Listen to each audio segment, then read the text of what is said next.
I'll call this meeting to order. It's the regularly scheduled meeting of the Transportation and Public Works Committee, this day, March 17, 2020.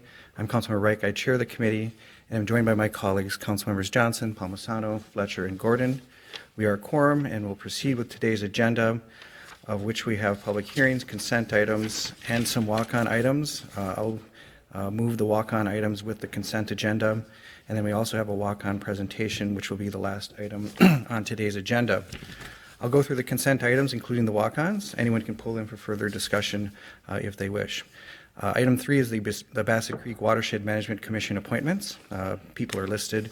4, likewise, the Shingle Creek Watershed Management Commission appointments. 5 is the contract amendment with SJ Electro Systems for the supervisory control and data acquisition system. 6 is the contract with Downtown Minneapolis Transportation Management Organization for ABC Ramps multimodal outreach programs. 7 is the contract with Metro Transit for Route 2 transit signal priority. 8 is a construction agreement with the University of Minnesota for repairs to Bridge 9 piers. 9 is the license agreement for shared motorized foot scooter operations in 2020. 10 is the contract amendment with the Minnesota Department of Transportation for rental parking lots under I-94 bridges. 11 is the agreement with the Minnehaha Creek Watershed District for programmatic maintenance. 12 is the agreement with the MWMO and the Minneapolis Park and Rec Board for storm sewer system construction and maintenance at the Columbia Golf Course and Park. 13 is the Mississippi Watershed Management Organization's grant to the Old Bassett Creek Tunnel cleanout. 14 is the Sheridan Avenue South Alley construction project designation cost estimate, and that public hearing will be set for May 5th of this year. 15 is the bid for the 18th Avenue Northeast Street construction project. 16 is the bid for the truck parts and services. 17 is the bid for the Vineland and Riverfront Lighting retrofit project. And then the walk-on items are as follows. Item 19, bid for bituminous mixtures. That's a sole bid. And 20 is the bid for the ready mix concrete, and that is the low bid. And then the walk-on presentation will be after item 18. Is there any wish to pull or discuss? Councilmember Gordon. I just wanted to make a comment on number 9 having to do with the motorized foot scooters. Please do. I appreciate it's coming forward and that there's only 2 companies and that we're trying to do something about the scooter litter in terms of having them locked up and taken care of in a better way. I guess I still have concerns about the experiment that we did with dockless bikes and dockless scooters last year. The problem of scooter litter in particular, and even the dockless bikes would lose their charge, and then you couldn't even access the bikes. And so I think we're moving in the right direction. I know there are dockless scooter possibilities out there. We've got, I think, marketing people who are reaching out to all of us probably in emails about what they could offer us. I see, comparing to what it was like when we had one company operating the shared bikes that were all docked up with what we had last year, it makes me think that if we could get one company doing this for the city that we could work with really well, that they could do the scooters and the bikes and they could be docked up, we might hit a really good spot. But we'll try it with these 2 companies. It's not as many as last year, and we'll try it with a little bit better maintenance and see how it goes. But hopefully we're moving in a little bit more control with our transit hubs and those things. So with my concerns noted, I stand down. Thank you, Councilor Gordon, and you highlight very clearly the balance that we're trying to strike, access and mobility with our right-of-way and having an orderly space therein. So thank you for that. Any other further discussion? Councilmember Palmisano. Thank you, Mr. Chair. I appreciate the walk-ons at this time where business is just not business as normal, but there's about $8 million here that we're approving that aren't on the printed agenda. They seem to just be for things like ready mix concrete and things to make roads. But I'm just curious if somebody could say a few words as to why they weren't on the printed agenda, and if that's just in preparation for us not having more of these kinds of regular meetings in the future. Certainly. Director Hutchinson. Mr. Chair, Council Member Palmisano, we had intended for these to be on this agenda. They did not make it through the procurement process in enough time. It has nothing to do with any anticipated schedule changes. It has everything to do with the time it takes to enter into the contracts and be ready for our construction season, which we are planning on. So we wanted to bring these forward today because they did make it through the rest of the process, and my teams feel it is important that we are ready to begin our paving program and construction season as usual. If I may, with a Yes, sir. follow-up, Mr. Chair, I'm curious I know we've been establishing new policies and procedures in the procurement process, and I'm curious if those have led to a lot of elongation in the time that it takes to procure things that we do regularly, like regular bids. And so I do promise when we have time for some of these more normal operations to inquire about that offline. Thank you. Thank you. And I'll definitely follow up if there's something to be discussed or dissected. Thank you.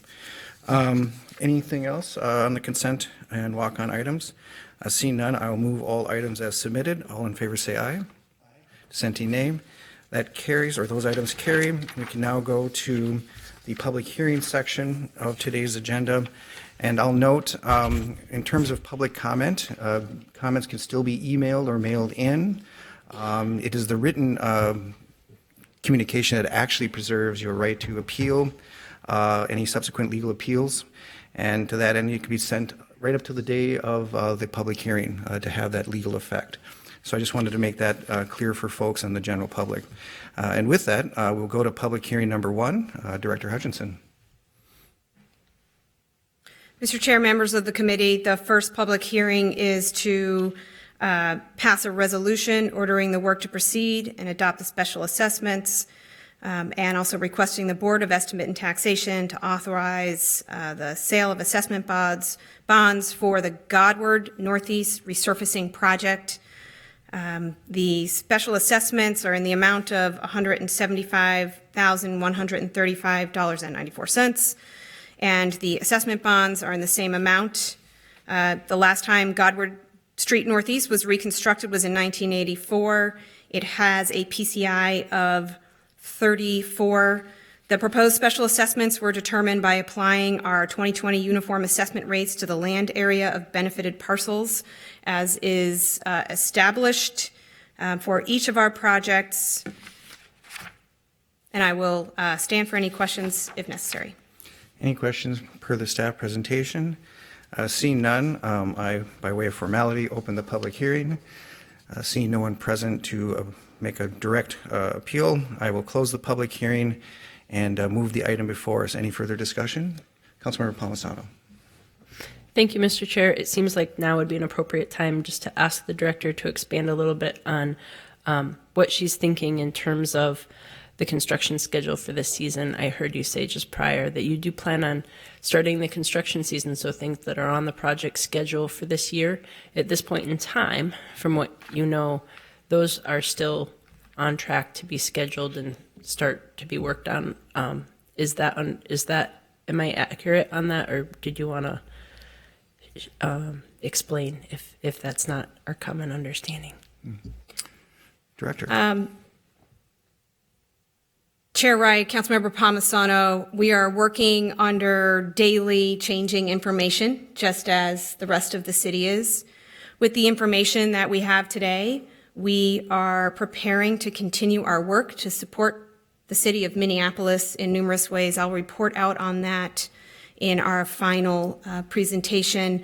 With respect to our construction season, at present time, Public Works is operating at full staff, full function, and as we think about our work moving forward and comparing to our workforce today, we don't foresee any changes as of today in the work that we plan to complete. That being said, City Engineer Brian Dodds is working very closely with our division directors that are most closely related to and in charge of our construction projects to understand scenarios that we may possibly need to adjust our construction schedules.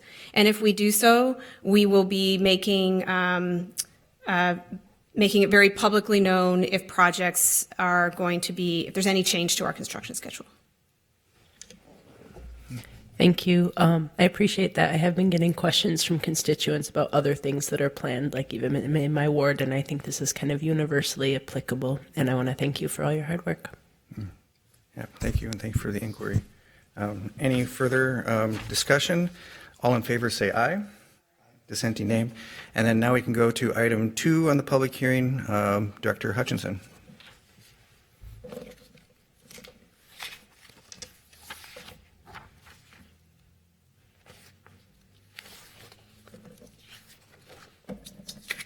It's really good practice for me.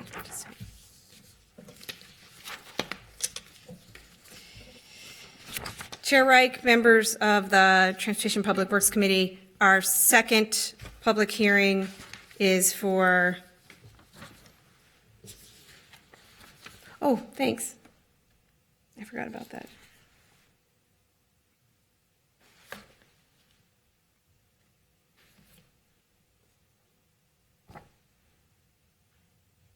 Sorry. Is for the South Phillips Residential Area Street Resurfacing Project, asking the council to pass a resolution ordering the work to proceed and adopting special assessments in the amount of $1.419,165.86 million for the South Phillips Residential Street reconstruction, and passing a resolution requesting the Board of Estimate and Taxation to authorize the city's issuance and sale of assessment bonds for the same amount. This area was last constructed, portions of it, in 1974 with a pavement condition index rating of 57. The planning and design and outreach for this project is including bicycle and pedestrian improvements being coordinated between transportation maintenance repair and transportation planning. With that, I will stand for any questions. Any questions per the staff presentation? Seeing none, I will open the public hearing. See no one present to present on behalf of the public, I will close the public hearing and move the item before us. Any further discussion? Seeing none, all in favor say aye. All dissenting, nay. That carries. And we can now go to our discussion items, beginning with our first one, item 18, the speed limits report. Director Hutchinson. Chair Reich, members of the committee, as you know, we've been working on the technical analysis and technical report of speed limit study. We've had a chance to talk with each of you. I would like to recognize that under normal circumstances, we would have had a packed house representing all of the people who worked so hard on this. And I just want to name them: City Engineer Brian Dodds, sitting behind me, who will be presenting today, our Chief Traffic Operations Engineer, Steve Mosing, and of course, Ethan Foley, who has kept the team organized, moving on, and has produced a lot of the information that you have been looking at. I feel incredibly proud of the work. I have said this before, that though people had hoped that this would happen even faster by our own standards, the work happened quickly because we feel that this approach is incredibly important for our Vision Zero efforts and will save lives on our streets. Slower is safer. With that, I would like to introduce Steve Mosing, the Chief Traffic Operations Engineer, who will be making a presentation on today's agenda item after I clean this. Full service director. Good morning, Mr. Mosing. Good morning.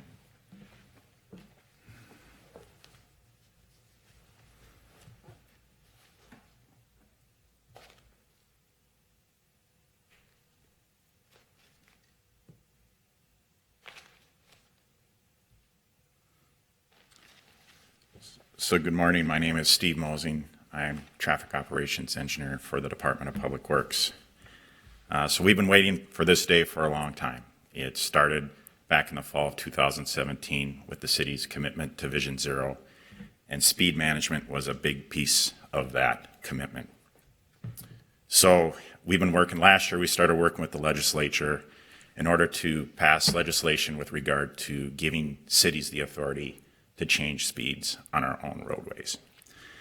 So with that, we've been working pretty hard over the last year, and the legislation that was passed is before you now. It does have some parameters. The key parameters have been that the speeds need to have, or the legislation requires that we complete a speed evaluation, also provide appropriate signing, and methods of communication. Again, this does not include county roads or state roads. It's just city-owned roadways. So following the legislation, we've begun work on the evaluation. We've tied the evaluation to past city policies such as Vision Zero and Complete Streets, but we also wanted the evaluation to focus on engineering, as we believe that this evaluation, which is probably the most robust evaluation I've seen from all the cities that have changed their speed limits recently, we wanted it to hold up to technical scrutiny. So the evaluation includes 3 key points: national trends and what other cities are doing, characteristics of City of Minneapolis roadways. Typically, speeds are set based on the motor vehicle, not necessarily in a city environment. Our environment has bus routes, bike lanes. We have a pedestrian environment. We have intersections 300 to 600 feet apart. So a totally different environment from what maybe in past history has been used to determine what a speed limit is. And also the last piece of our evaluation would include existing data. So what type of data we've taken to this point and how can we apply it to reach a conclusion. So safer streets and lower speeds are based in fact, and facts related to data and to physics. So this slide shows that as speeds increase, the risk of being in a fatal or severe injury crash increases. So as speeds go up, this risk goes up. The correlation is there with regard to data, and the correlation is there with regard to the physics. So a city that recently changed their speed limits is Seattle. We have received some of the data from Seattle, and if you look at the graph on the left of the screen, you can see that after the city of Seattle, which changed their speeds from 25 to 20 on their residential system, saw an overall crash reduction of 21%. So if you look at the illustration on the right of the screen, this is one of their business districts in Seattle, and they changed their speed limit from 30 to 25, and they had a total crash reduction of over 40%. These are facts. So back in 2018, the city of Minneapolis did a citywide speed study where we took speed data from 440 locations within the city, over 11,000 speed data readings. And from these readings, on the residential system, the median speed was 22 miles an hour. And on the arterial system, the median speed was 27 miles per hour. So if you take everything we put together in the evaluation, past city policies, with Vision Zero, Complete Streets, the characteristics of Minneapolis roadways, what's being done nationally and what other cities have accomplished and succeeded with, but also the existing data, the evaluation comes out with a conclusion of a 2-tiered system in the city of Minneapolis, where on the residential system, the speed limit would be 20 miles per hour, and on the arterial system, the speed limit would be 25 miles per hour.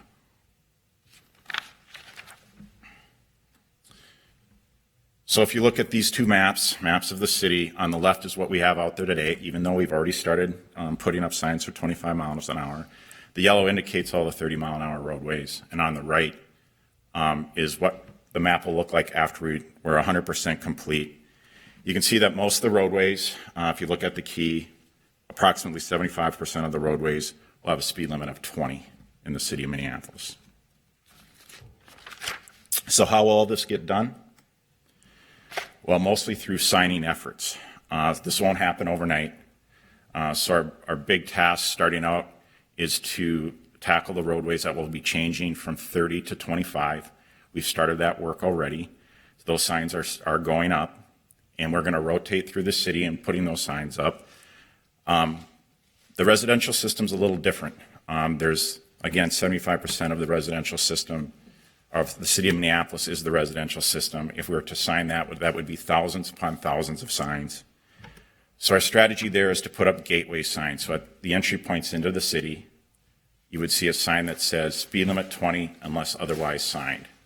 And that would cover the residential system because the county and state roadways are already signed for their specific speeds, and then our 25-mile-an-hour roadways will be signed as well. There are going to be locations where we do need to put up 20-mile-an-hour signs, specifically as you're driving down a roadway and it goes from our arterial system to a residential system, so there will be some exceptions to that. The signing plan, as it stands today, and we're coordinating with St. Paul on how they're doing with their signing plan, it's likely that will be done sometime in the fall of this year. So along with our signing plan and our technical work that we've completed, the legislation also says to have an effective communication plan. And so that all kicked off last week. A few of you were there with the media event that occurred out on Emerald and Franklin, which our first 25-mile-an-hour speed limit sign went in. But there's also other tasks that we're going to do with the communication plan, which would include the 20 is plenty sign installations, culturally relevant messages, utilizing city communications channels, paid social media ads, and outreach at events. So in closing, Public Works knows how important this is, and our staff is very, very excited to carry out this program. So thank you, and I'm ready for questions. Thank you, Director Mosing. I know signaling and traffic flow are part and parcel of how the overall evaluation implementation will take place. Do you want to maybe make a few comments on that aspect of the overall rollout? Yep, Mr. Chair, signals are a big piece of how we are going to manage converting roadways to the lower speeds. We have 820 signals in the city. 720 of them will be impacted by the speeds. So with the speed limit change, we have to change clearance times on the signals, and that would be the amount of all red and yellow time. That's based on the speed limit. And then also the progression of the signals will also change. The signals right now are set up for a 30-mile-an-hour progression speed. We will change that back to a 25-mile-an-hour progression speed. That work will, the clearance time work is occurring right now. The progression changes in the signals will occur shortly after the roadway is converted to 25 miles an hour. Most of the roadways anyway. Thank you. Councilmember Fletcher. Thank you, Chair. I don't want to unnecessarily extend the meeting, but I do want to take a moment just to say thank you. This is really good work. It's something that my constituents have been asking for, and I'm very excited to see this being put into action. So thanks. Thank you. Councilmember Gordon.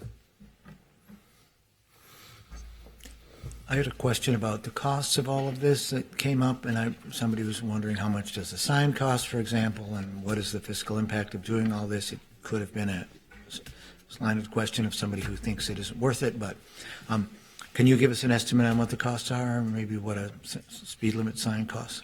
Yeah, so we're in the, we're still in a discovery mode with regard to the speed limit signs out there. We think there's around 1,500 signs that we'll have to add or replace. The cost estimate at this standpoint is in the $100,000 range. Now, we did get some funding last year for Vision Zero for $100,000, so we may be slightly over that. But at this point, that's the approximate estimate, and I think that, roughly comes into, I'm not doing my quick math here, but $30,000 or so, or excuse me, $30 or so, $50 or so for each sign that we put up. Thank you. Someone else has got a calculator. Maybe they can figure that out. Thank you. Thank you. Any other questions or comments? Councilmember Palmisano. Thank you, Mr. Chair. Mr. Mosing, thank you so much for all of your hard work on this. I did want to ask a clarifying question that I think came up in the press conference and then how it was covered. The general public understood from reading things in the paper that the new speed limit went into effect immediately. And on our Vision Zero website, It says, note that the new lower speed limits on individual streets will go into effect when signed. And I mean, that's not like us signing that's signed isn't out on the street. And citywide changes to urban residential streets, that's the 20-mile-an-hour speed limit, will go into effect once all speed limit signs in Minneapolis are updated. So can you just help to clarify that? Could somebody get pulled over for exceeding the speed limit today with the new speed limits? Yeah, thank you. Chair Reich, Councilmember Palmisano. The speed limit goes into effect on that particular roadway once it's signed. So for instance, if the example would be Franklin Avenue, that is at least between Emerald, the St. Paul city limits, and East River Road, that is signed for 25 miles an hour. So that's formally the speed there now. And we have a map online that we update weekly that shows each road and when it will be, or at the point at which it's converted. And so that map's on our Vision Zero website. With the residential system, it's a little more trickier. The residential system, actually, the speed limit won't change until the gateway signs go up. And those are scheduled to go up towards the end of the signing process, so sometime in the fall. So when those signs go up, the residential speed limit will effectively be 20 miles per hour, but that will occur at the end in the fall sometime. Any further questions, inquiries? Very good explanations, good questions, I think, to highlight how the public will receive this. And I, too, will thank you for the work. It's always nice to have a big policy which includes big change, and change is always going to bring out a certain amount of conversation in the general public.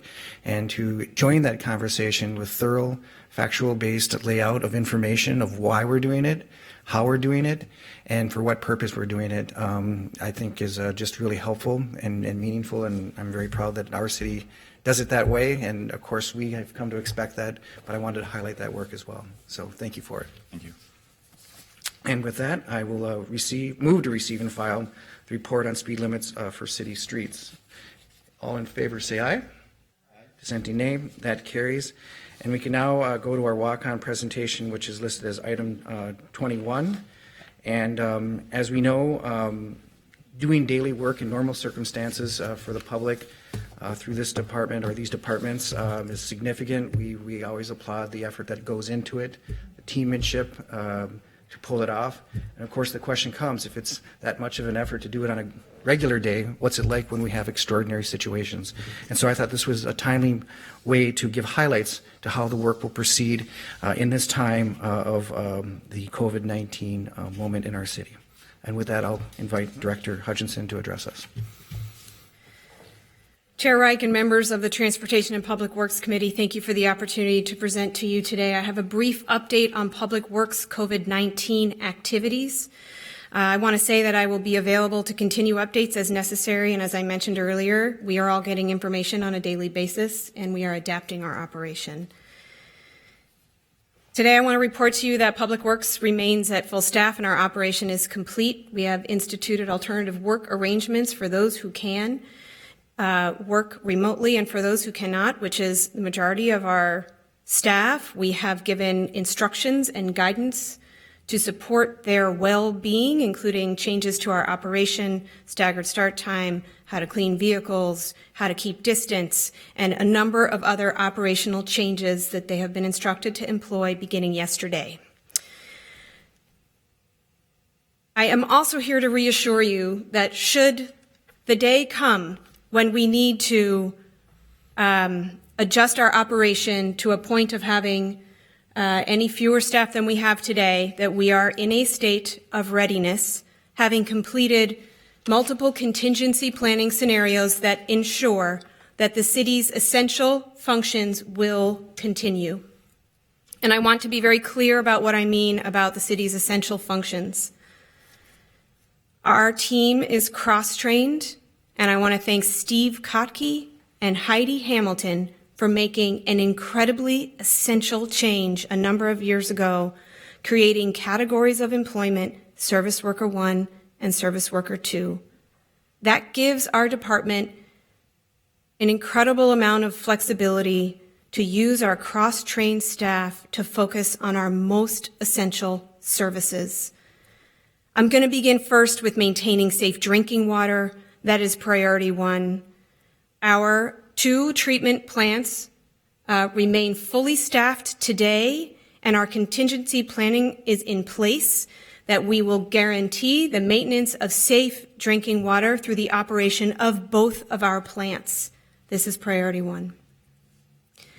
We will continue our solid waste recycling and organics pickup.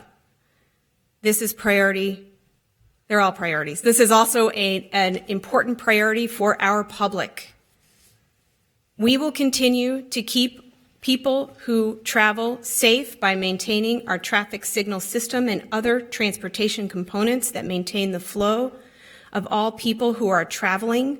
While I understand there are fewer people traveling, our emergency services absolutely depend on this.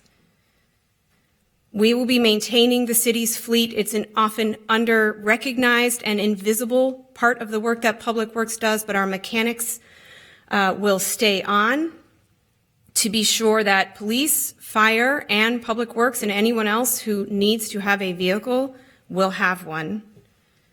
We will be prepared to perform any emergency repairs.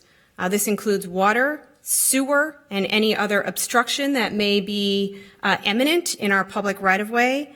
And we are doing all of our work to continue to comply with statutory regulations, of which we have many. Well, I want to stress again today, there are no changes to the Public Works operation. I also want to ensure to you and our public that we are ready with multiple contingency plans should they need to be deployed. That's the entirety of my presentation today. I will stand for any questions, and I will be available to provide continuous updates. Councilmember Johnson. Thank you, Mr. Chair. I just want to extend my gratitude to you and the whole team who are on the front lines of ensuring our city's continued safety and health. And I also just greatly appreciate you speaking so clearly and reassuringly for the public at this time when that's what we need. And so kudos to you. Thank you so much. Thank you. Any further questions per the presentation? I'll also extend the thanks for this and, of course, convey that from the whole committee here in the council to all the people out there implementing that which you just described. It's incredibly valuable. And, of course, it reminds the things that we do have meanings beyond their ostensible service. And now we can really meditate on how they're so important for health. Garbage collection, it's environment, it's also health.